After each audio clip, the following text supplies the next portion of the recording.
Hello, I want to show you my flower wheel. So this is another page out of my quiet felt book, my activity book. What I've done is it's just buttons that the children can go and spend time playing and enjoying themselves. And I want to show you how I made one of them. Let me plug my glue gun in so that can heat up while we're waiting. And it's going to be really, really simple and easy and just lots of fun for the children. So I'm plugging that in. And so I'm going to detach these buttons. I did have to sew on this one. So I'm trying to do it where they match the colors. And I will go over the material that I use, especially using my felt. And I just cut the felt to the size of the buttons. Right, let's see. I guess one thing is going to be finding the direction. So that's going to definitely be activities for the hands, active hands. So these are the pens. They're just marking pencils. So what I did is when I laid each one of them where I figured I can utilize them best, I went through and I just did an outline on how I want it in the way. My glue gun should be warm now, and I kind of I didn't really glue around the center so that it doesn't stick or get in the way of the button. So I just did it really, really lightly. So that should be all that I need. And then hopefully I can still see which direction. I want to keep the same shape. It may be this way. So that's the only thing. You'd have to make sure that you have them going in the same direction for the pattern.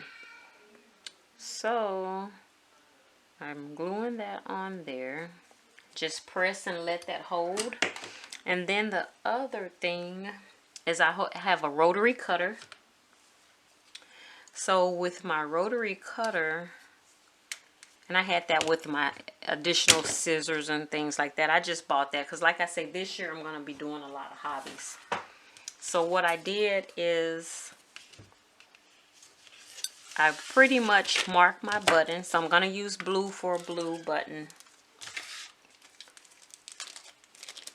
So the children will be able to determine the colors and pretty much mark that. So what I did, or what I'm going to do for this, is mark one end and the other end. That way I know my cut needs to be in between those lines. So what I did is I took my rotary cutter and I started as close as I could to one edge. And then I have that opening. And then for safety, I put that back. I have my other little scissors. So I stick that in the hole and I go to my top dot and cut there and try the best to keep my line straight. And I went to my other dot, or my white line, and cut there. So I have that. I think this needs a little more glue. See how that, oh, my glue dried up. I was still trying to figure out which direction it was going to be. So let me just check all of them. Yeah, that's pretty much dried up. I'm just going to have a little more extra glue on these. So I was trying to figure out the direction it was. So you have to just be careful with that. So, okay, now I got it. Good. So, even though I unplugged it, you still have some heat from the glue gun that will work. So I have here, I just use black thread. And I have my needle already ready. And so the other thing that I want to do is I want to kind of match the line that I had. And then with my pencil or crayon, I'm just going to show you with the crayon when I was doing the colors. I went right in between. That's where I want my button to be. So I have that dot. So I pretty much line up my button so I can make sure it's centered. Let's see. Gonna take an estimate. So I'm gonna do that. Go through one hole. Go through the next. This one is not really, it's not too time consuming once you pick out your pattern. Once you pick out your pattern, it goes pretty smoothly. Let me just see where my other hole goes. And I didn't stitch it too much. I just did like 2-3 stitches per. And I was pretty good on finding the hole, thank God. But now I'm going to move to this other side. So let me see if I can find that hole. All of it is just filling everything out. So I'm looking for my other hole. Thank you, Jesus. I found it. So that's one complete stitch. Do my other stitch. And I have one more stitch left.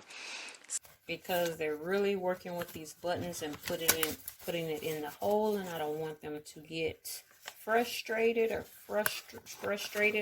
flustered, so it may take a little time.